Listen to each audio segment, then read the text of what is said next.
Forced to work from home by your employer? Laid off or feeling depressed at home?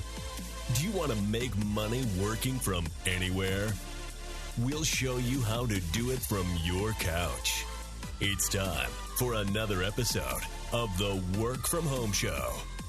Coming to you from their homes in Austin, Texas and Tampa, Florida, here are your hosts, Adam and Naresh. Welcome back to the Work From Home Show. I'm your host, Naresh Fissa, with Adam Schrader as usual. And we have another awesome, well-known, successful guest for you today. His name is Bill Higgs. He's somebody who I've actually been familiar with. I've been familiar with him, his company. We had a guest earlier in the season. I said that I used to read the Houston Chronicle every morning as a kid going to school.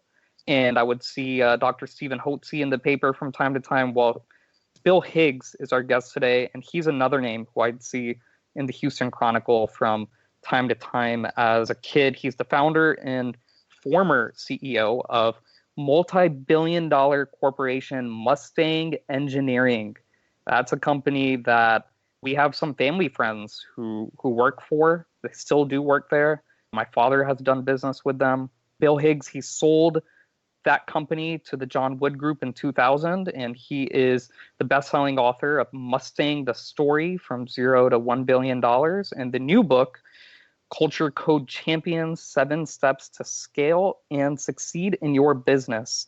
We're going to talk about that book today because it's very relevant to work from home in the current economic environment. Bill Higgs is also the host of the Culture Code Champions podcast. He is a distinguished 1974 graduate, meaning he graduated in the top 5% of his class at the U.S. Military Academy at West Point. He was a runner-up for the Rhodes Scholarship. He lettered for 2 years in soccer as a center fullback, and he was also a wrestling and judo athlete in college. He was an honors graduate of the Army Ranger School and king of the pits during the Vietnam era. After airborne, parachute, and atomic demolitions courses, he commanded a combat engineering company in the 1st Cavalry Division Air Mobile. He was honorably discharged from the Army in 1979 as a captain. So without further ado, Bill Higgs, thanks for joining us on the Work From Home Show. Hey, thanks for having me. It's always fun talking to Texans. Oh, yeah. Yeah. So what else have you done with your life, man? That's just nothing that he read off. Yeah, that's pretty boring. The most fun, though, was King of the Pits, because after a week of hand-to-hand combat training in Ranger School, then you're in this big sawdust pit, and you go till there's just one person standing, and that's the King of the Pit. So it's sort of a cool thing in the Army. It doesn't mean much in the civilian world. Well, let's talk a little bit more about that and how it ties into business and how you started Mustang. So you have this storied military career during the Vietnam era, and you went from, Army man to building a $1 billion plus company, Mustang Engineering, very well known in the Houston area. How did you do that? Well, it was interesting. When I got out of the Army, I was thinking that business would be a lot easier because you'd have the same people long term. In the Army, we were changing out 30% of our people every year. I found out it wasn't any different in the civilian world. But the other thing I found is that they just didn't have a tight-knit culture in the engineering firms where I was. So we went through a number of downturns. So this pandemic and what's going on, the rest of the world gets to see what we saw in Houston. It seemed like every 3 or 4 years when the oil price would go down, and it was just horrible. Foreclosures on every street, banks going under, hundreds of businesses going under. Well, we started in the middle of one of those downturns, and my focus was I wanted to be people-oriented because each downturn seemed like it was taken out on the people as opposed to the company figuring out how to win even in a downturn. So we started in a downturn, and 6 weeks later, the oil price went from like $18 down to $3, and no work was available. But I was determined that we were going to be a different type of company. So we hustled hard. We did offshore oil platforms is what we wanted to do, but we ended up working for Metro, the Houston bus company, designing their bus maintenance facilities. We ended up working for Uncle Ben's Rice in Houston, reworking their manufacturing plants, and just did lots of things to keep our people together and prove to them that we were going to be able to, lock arms and go through the ups and downs together. And so we were able to build a loyalty really that I hadn't seen since the Army Rangers, where we were creating like the team that people wanted to join. So I think when we were at 22 people and we hit that downturn and we survived that next 6 months, that set us up to have a differentiated culture that then set us up to go to $1 billion, which was unheard of. Most companies would get to 100, 120 people, and then they'd go back down or they'd disappear. I remember the spring we were going to hit 120 people. I told my two partners, I said, well, I don't know what it is about 120 people, but we're about to hit it. We're going to see what happens.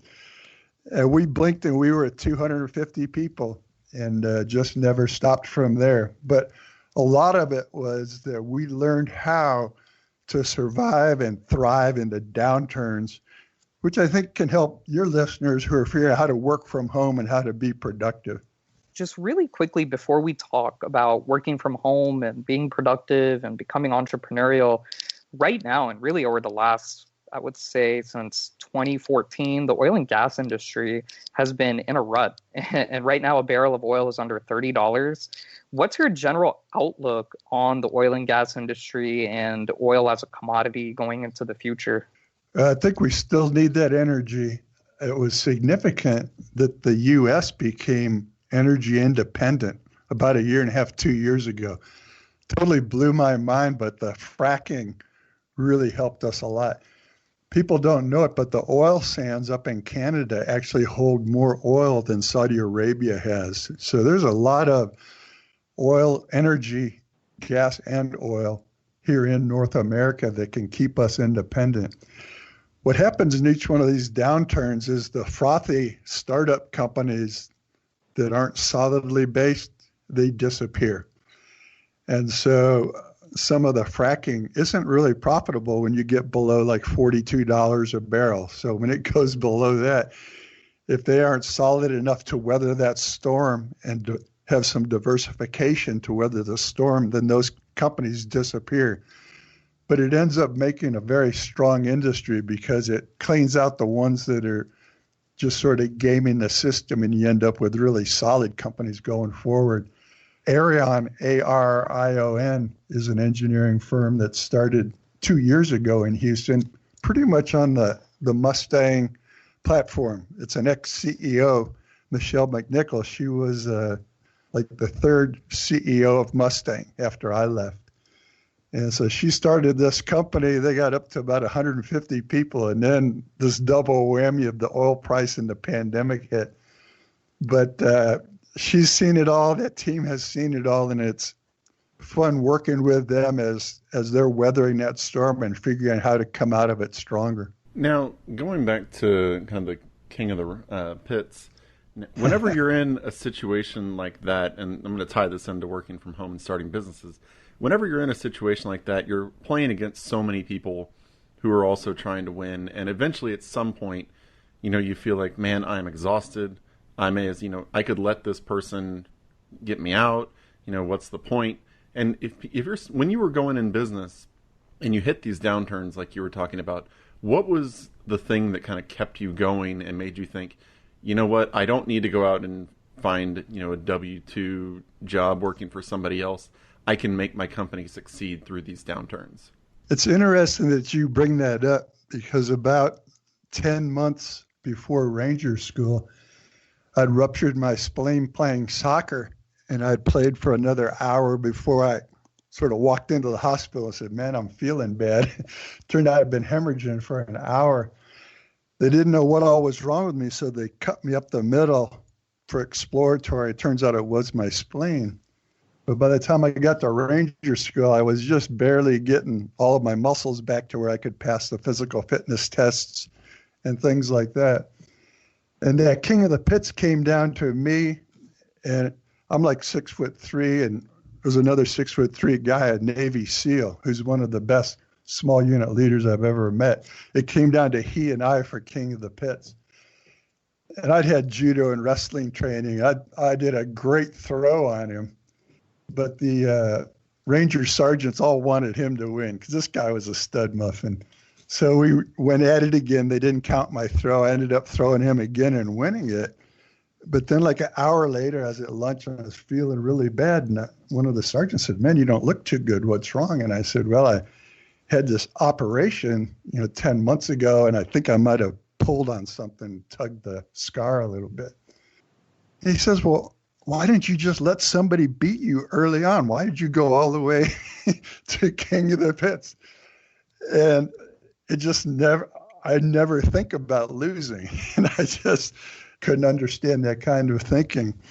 And so when we started our company, the three of us, we just had that mentality that we're just going to do whatever it takes. And we're going to figure out what resources we have, what people we have, who they know, how can we get the work.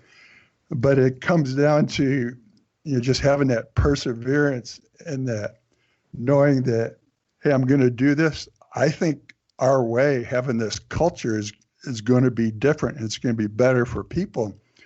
But we didn't know if anybody would, drink the Kool-Aid or eat what we were trying to sell, because companies just sort of treated people like numbers in Houston. You couldn't really get too attached to your people because of the downturns. And we wanted to invest ourselves and really get to know our people, get to know their families, and make it like a big family. And people would say, "Oh, they won't be doing that after 2 years." And after 10 years, they were saying we wouldn't be doing it. At the end of 20 years, when we're at 7,000 people and doing $1 billion, it was still like a family. Even with 12 offices around the world, it still had that same culture. But I think because we wanted it so bad, we ended up attracting people that also wanted it that bad. And we had a thing, I called it Operation Horse Thief. So when we would do our new hire breakfast to welcome new people in, we'd talk about our culture and they'd meet all the leadership. And then we ask them, who are the 5 best people that you know in the industry? And they would write those names down, and that would go on our Operation Horse Thief list, because that's a great recommendation. Here's a person that we actively recruited because they're our kind of person, and they're giving us those names. And so what happened, the way we grew, we didn't have an HR group. But when I was at 100 people, I had 100 people looking for our next Mustanger. And when we were at 1,000 people, I had 1,000 people looking for our next Mustanger. So imagine how easy it was for us to scale. If I needed to add 200 people, that was only 1/5 of my people had to find another Mustanger out of the people that they knew. So it was a different way of growing, but I think that Operation Horse Thief was a big chunk of our secret sauce for building a culture that was strong top to bottom, with open communication and everybody pulling for each other, and really helping bust the normal silos you see in companies and get rid of the turf building and the politics, to where everything was focused on taking care of the clients and taking care of your suppliers and taking care of each other. And we called it making heroes. You wanted to make heroes of the people you worked with, of your suppliers, and of the clients. And if you could make them heroes, the whole system was going to work. And we actually changed our industry. We became known, my partner and I, as the kings of culture worldwide in the oil patch. And it was up on billboards and things like that around the world, on banners and things. But it was just due to the type of company. It was well known, across the industry, what you would get when you came to the company. And it was always just a best effort. Going back to the culture y'all had, how did you, as the hiring agents, how did y'all decide who was actually going to buy into the culture that you created? I mean, obviously, once you have the 100 people who are looking, you can trust some of them. But like your first 5, 6, 10 employees that you had to figure out, are they going to buy in or not? What were some of the things that helped you figure out who was going to buy in for the long haul? Well, we found that it's really hard to learn things just from a resume. So what we were doing, we bought our furniture for our office at 10 cents on the dollar from 3 engineering firms that were doing offshore oil platforms and going out of business. So what we were starting our company to do, these 3 firms were going out of business. And we talked to those owners about, what was really causing them to go down. Part of it was that they had signed long-term leases, and it was like an albatross around their neck. And once their headcount went down, they couldn't support their office space. But we also talked to them because in big downturns, first you cut the fat in the company, then you cut the meat, then the muscle. And this downturn, people were cutting the bone. And so we talked to these owners and we said, man, where are your best people? And a number of them were at the house. But they would tell us about their best purchasing people, drafting, engineering, project managers. And so we were getting lists from owners that were like us that really knew their people, saying, man, these were our stalwarts. Yes, the company's disappearing, but those people are the best. And so that gave us names of people to get our first 10 or 15 people. And I didn't find this out until about 14 months ago. I was talking to our head of drafting back in the early days. And he said when he had 10 drafters working for him, he had them each list the 10 best drafters they knew in the industry. And I didn't even know he had done this back in year number 1. And he said within 3 years, he hired every one of them but 3. So I was out of 100 names that he had. He hired all but 3 of them. And so it was a total referral practice, but you ended up getting people in that worked at our speed, interacted with each other, didn't build turf. And so I think that was a huge thing for us. As I say, I preached it, but I didn't know how well it was being followed until I talked to David Sneed about what he did back there in year 1. Great. So talking a little bit now about work from home, can you tell us first, how can companies right now best adapt to working from home? Also in the oil and gas industry, that doesn't sound like a work from home industry, but that's what a lot of the employees have had to do, especially with this downturn in oil and gas. What are your best tips on companies being able to adapt to working from home? Well, I've seen a lot of them using Zoom so that they're getting together once or twice a week over Zoom. And the thing that I've seen happen, which happened in all the different downturns we went through, is that they've really opened up the communication top to bottom in the organization. So leaders know more about their people now probably than they ever did. They know their family situation, their home situation, the kids, and they know it all. And so you've got the most open communication I think that they've ever seen. And businesses right now are doing the same things that families are doing. Both are trying to plug all the holes in the bucket. So I always say income comes into the bucket, and then there's a bunch of holes for go out of the bucket. So families are plugging those holes, so are companies. And what we used to do in each downturn is we would take notes on what we did in the downturn. Like if we had combined a couple of jobs into one and it was being handled now because we're using a software package and we could reduce the requirements on how much labor it took to do it, we would take notes on all these things that we streamlined and put the squeeze on in the downturn so that during the next upswing, what we wanted to do was keep looking at those lists every 6 months. And what we wanted to do was stay lean in the good times. And to us, that was a total game changer because there will always be another downturn. I think a lot of industries are learning about downturns now, maybe for the first or second time. The 08, 09 caught a lot of people. This is catching a lot. We had it so often that we knew it was going to go up and down, and so we had to be preparing for it all the time. But I think that communication, getting together over Zoom and having some fun, so wearing hats or having a theme and putting smiles on people's faces, creating an online cookbook with a family story on each recipe, just coming up with some fun things and to create some memories, that starts to build a culture of, this is like my bigger family that I'm dealing with, and we're all in this soup together. So I think the first thing that is destroyed in a downturn is the silos are busted, because now communication is really open. And now if you can keep fostering that communication, now you can start doing what I call intentional things to come out of this with the culture that you want going forward. Speaking of culture, right now, as it becomes more and more like gig economy and online workers, and as people start working from home, how do you bridge the gap between generations?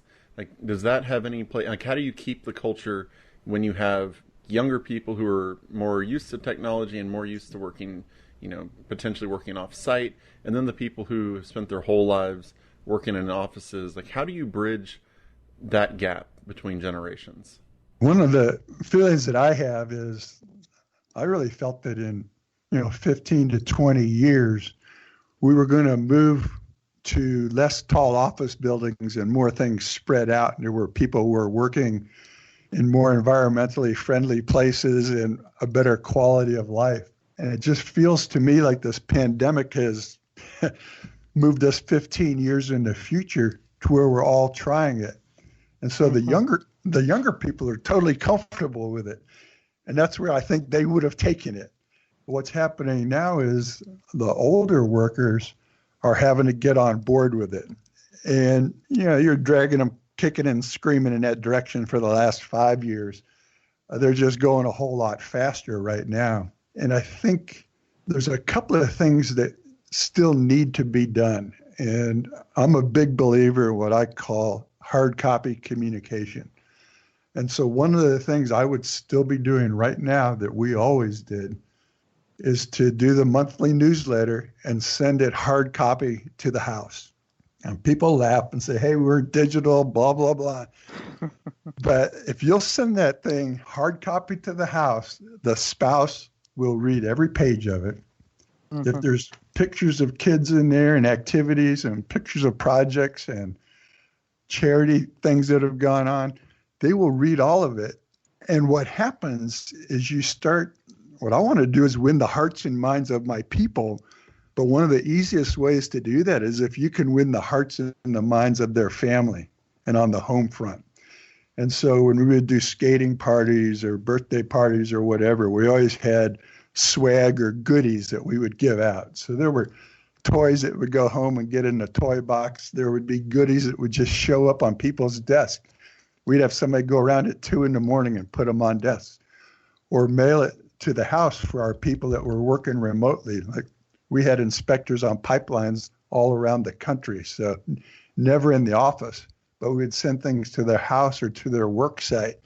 And it would be like just a fun goodie package that would come of stuff that they could hand out. And it all had logos on it or a saying of ours. And what you try to do subliminally is all employees know that that stuff goes to clients. And now you're giving it to them subliminally.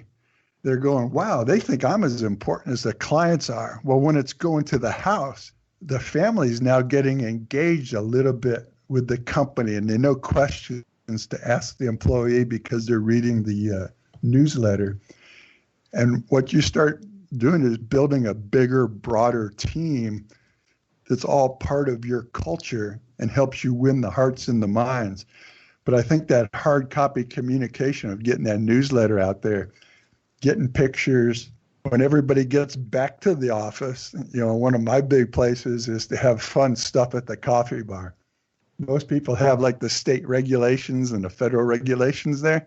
I put that stuff in some dark corner, some hallway. And at the coffee bar, I'm going to put fun pictures and things that are coming up and give people positive things to talk about, because then they'll have a positive attitude after that meeting or being at the coffee bar, and that'll just help spiral attitudes up. So I think on the Zoom meetings, on the meetings people are having, I think as leaders and even as employees, it's like, take responsibility for your own engagement in the culture, your own engagement in the company, and for helping to build up the positive attitude. And if everybody's working that, it's sort of like piling sand, but if everybody's working it, you'll move to a whole different place. Bill, you in your book, actually, I think in both of your books, but in Culture Code Champions, you talk about 7 steps to scale and succeed in your business. So can you quickly just run through your 7-step process to winning in business? Sure. The first one is to open the communications. So I think everybody's got that one going right now. The second one is to create that sense of bonding and team spirit. And do that with the swag, with the newsletter, things like that. The third one is to establish a repeatable process. And the key thing that I focus on there is working handoffs. And right now, communication has to be almost better than when you're in the office, because you can't go back and forth. You have to give good instructions from the get-go. And what I try to do all times is to streamline every handoff. So there's 100 handoffs every day where people are handing something to another group or it's coming back to them. And what you want is that both sides of that handoff, just like in a relay race, they know it's coming, they know what format it's going to be in, they're ready to use it. And streamlining handoffs, we built our whole company from 0 to $1 billion on streamlining handoffs and coming up with that repeatable process. The fourth one I talked a little bit about is hard copy communications, but another thing in hard copy communications that people can do right now while they're at the house is get what's called a planner pad. And there's a lot of them out there. The one I like the best is from Planner, PLANNERPAD.com, plannerpad.com. And it lays out a week in front of you. And so on Sunday evenings, you put everything in that you know for the next week and the week after and make sure it's up to date. And then every morning, you spend 10 minutes with that planner pad to make sure your day is organized. Unbelievably good habit. If people will start doing that now and then bring that back to work with them, they'll be in a whole different place from their competition because of the amount of work they'll be able to accomplish. The other thing I did with planner pads is I buddied people up. So a boss would actually be a buddy with one of the people working for him. Or I'd buddy people across departments to get some cross-fertilization and cross-knowledge. And they'd meet twice a week for 20 minutes and go through each other's planner pad. So can you imagine if you're doing a planner pad with your boss? You're going to do a really good job on yours, but the other thing that's neat is you're seeing what's important to that boss, and you're learning about that next step up the ladder for you and what's important to that boss. And we would switch those people off every 4 to 6 weeks. So a lot of cross-training, cross-fertilization going, and that's just another possibility for hard copy communication. The fifth thing drives people nuts is to sell while the shop is full. This is especially important, I think, in smaller companies. They get a little busy. They're afraid they're going to mess with their reputation. And so they stop selling and focus on doing the work. And I always had front of mind to sell at all times because jobs would get canceled. You didn't know what was going to happen in the industry. And although your clients and suppliers and your people would like you to stay in business, there's nobody that's going to help you stay in business. It's up to you to do that. And so selling while the shop is full was critical. The other thing that we did is we used a standardized sales process called Miller-Hyman, but there's a bunch of standard processes out there that help with the communication between ops and sales. And I would say to everyone out there, get one of those processes, train it now before you go back to the office so that you get ops and sales working that process together. That process will make you money. I had to use it once I got to like 30 salespeople in 8 different industries. It was the only way that I could keep all of them going and being very productive in sales, but it really worked. The 6th thing is to continuously recruit top talent. So our Operation Horse Thief was something I talked about there, but we always high-graded people. In a downturn like right now, there'll be some fantastic people come available, either because their company disappeared or they didn't like the way their leadership treated them in this downturn. And so they're looking for a new home. And so even in downturns, we would pick up some really top-notch people. And then in the good times, when you're overloaded with work, and it's like, no, we've got to keep everybody here. No, we would still high grade. We would move people out that weren't really up to speed. And that's the easiest time to let people go because they can get a job right away. But it also shows everybody who stays, it shows them that you're focused on having the best people around them. It means a ton. When we would let a top person go, a rainmaker that could bring in work because they weren't matching the culture, was just spoke volumes throughout the organization. And the last thing is giving back to the community. So we did lots of outside things in the community to help with different charity functions and things like that.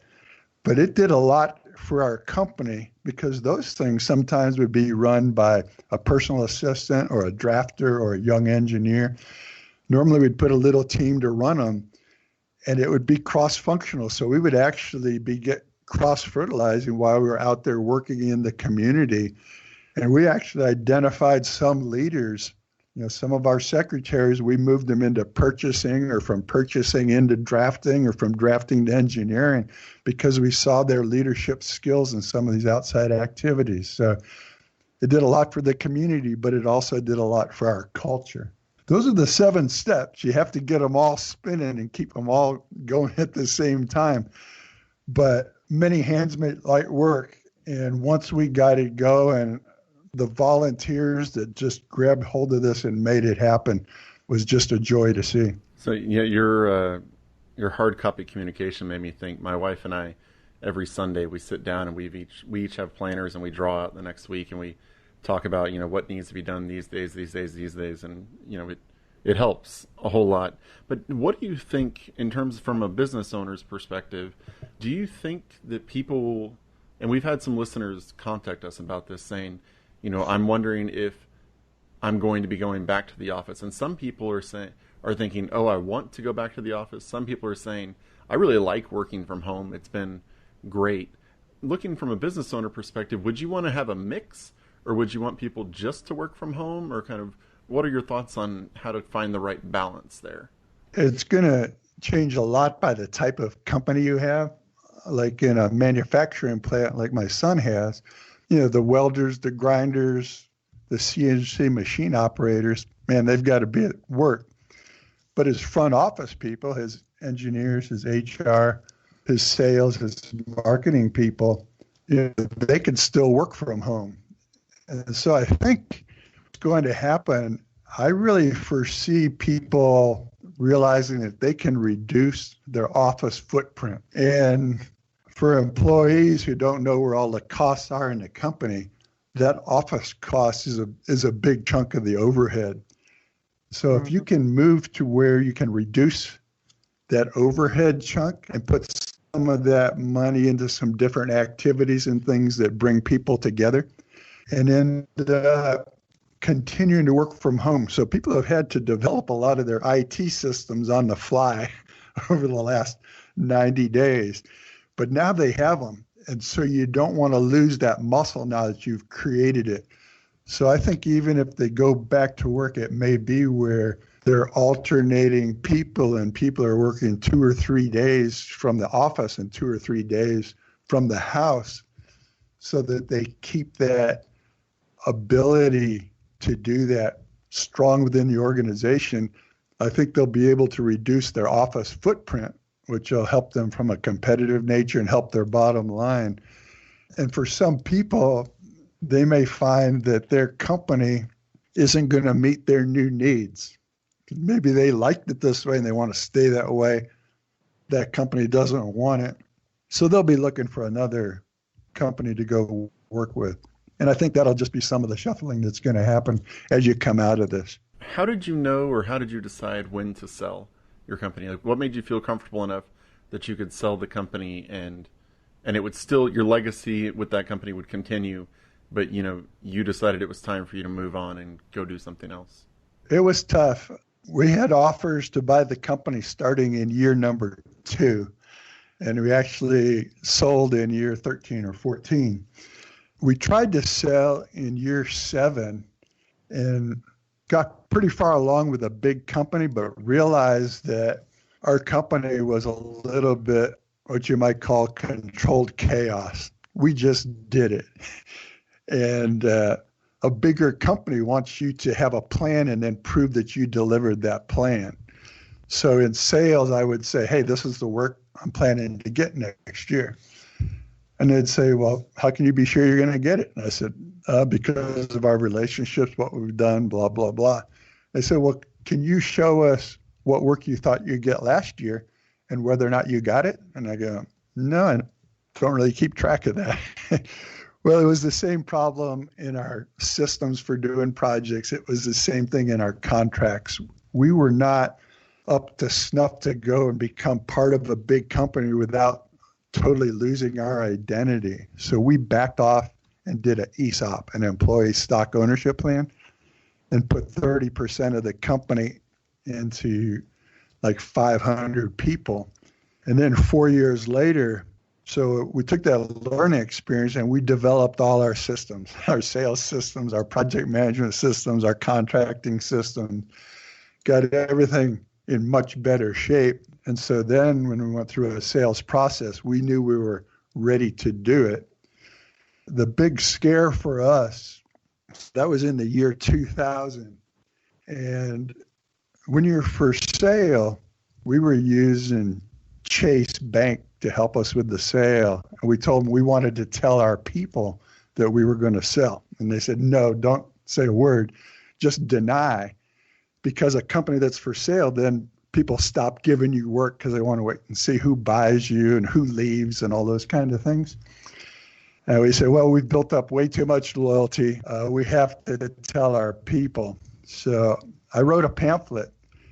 And on a Monday morning for the management meeting, I brought my pastor in to do a prayer for the management team, because this could have been the end of Mustang.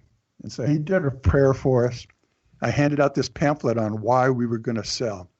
And we went through with the management team, and then we had them take pamphlets to talk to all of their people. And we said, nobody in the industry knows about this right now. You're telling your people this is the first anybody's going to know. And tomorrow, we're going to start telling our clients and our suppliers, and it'll get out big time into the world. We'd seen other companies, when they found out they were for sale, they could not get work until almost a year after the sale. But what happened to us, our loyalty was so strong with the clients and suppliers and our people that on Tuesday, we put it out to the world. And it goes around fast in the oil patch. You know, you're in Austin. The oil patch is like a brotherhood, and it went around the world quickly. And by Thursday, from Exxon, Shell, Chevron, everybody came back and said, man, this is the right thing for you to do. Don't mess it up. We think you're the best company out there. Our people didn't stop working, didn't start looking for jobs. We just kept cranking. Well, we were in a 9-month sales process. 4 months into that, we won the largest project ever awarded in an oil patch. It was 4 of these floating cities in the Gulf of Mexico, all of them like $6 billion sized jobs. And those jobs were the strategic target of Fluor and McDermott and Brown and Root, three big companies you would know, your listeners might not.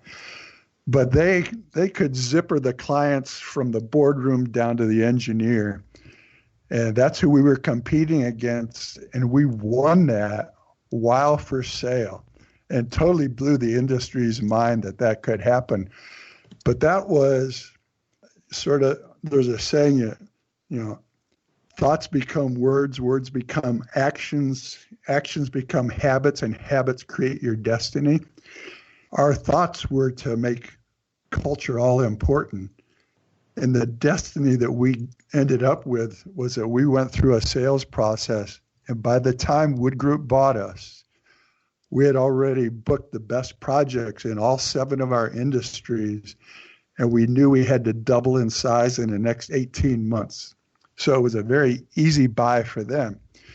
For our people, I was really concerned when I signed that big contract. I went by myself for some reason to sign the contract. And when I was signing it, I was afraid that our culture wasn't going to be able to survive the intense amount of growth to go from 1,000 people to 3,500 people in a short amount of time. And so we put a lot of emphasis on all of our culture building activities into all of our projects. And 4 years later, we did a culture gap survey. And it was very intensive look throughout the company and throughout our international offices. And they found that we had no gaps. In 2016, the marketing group put out a video, and my partner and I, when I saw this thing, we retired in '08. So we were out in '06, really totally retired in '08. In 2016, they did this video, and they went to people in the different offices around the world and asked them what it meant to be a Mustanger. And in their own language, the person would say it. And in the English subtitles, it was the same words and phrases that my partner and I had created in year 4. It brought us to tears. But that culture was so strong. Here it was 8 years after we had been gone. It was still out in the communities. It was still hiring the best people. It was still totally connected. The different offices in Saudi Arabia, in India, in Kuala Lumpur, in Bogota, Colombia, in Norway, they all had that same culture, and it worked because it was people taking care of people. And so the sale ended up working fantastically for the company. Great. Well, you heard from Mr. Bill Higgs, founder and former CEO of multi-billion-dollar corporation Mustang Engineering, which he sold in 2000 for for a lot of money. He is a best-selling author of more than Mustang. I have, definitely. More than you have, and I have, and our families have, and many other families have combined. He's a best-selling author of Mustang The Story, From Zero to $1 Billion, and the new book, which we talked about today, called Culture Code Champions, 7 Steps to Scale and Succeed in Your Business. Mr. Bill Higgs, do you have any other final thoughts or websites you want to plug, books, maybe you have more books that we don't know about, I'm not sure, but any last thoughts or comments? Well, the thing that we found was that culture positively changed people's lives. I would have spouses come up to me and say that their husband or their wife had changed since they came to Mustang. They got up in the morning ready to go to work. They would come home with more energy. They were engaging with the kids more. They were even interested in going to church on Sunday. And when I would hear that, it would send a chill up and down my spine. And so the reason I wrote this book, Culture Code Champions, and there's a website, culturecodechampions.com, but I want to give people the tools because this culture, it's doable. And the thing it does, it changes people's lives, but it also changes companies. We were 4 times as profitable as our competitors. It'll easily double the bottom line profit of a company by reducing turnover and increasing productivity. So to me, this is part of my give back. I want to show people how to do it. I'm trying to give them the tools at culturecodechampions.com to where they can self-implement this culture from what I've given them. And I hope some people will jump on it and do it. Excellent. Well, the websites are mustangthestory.com. That's mustangthestory.com.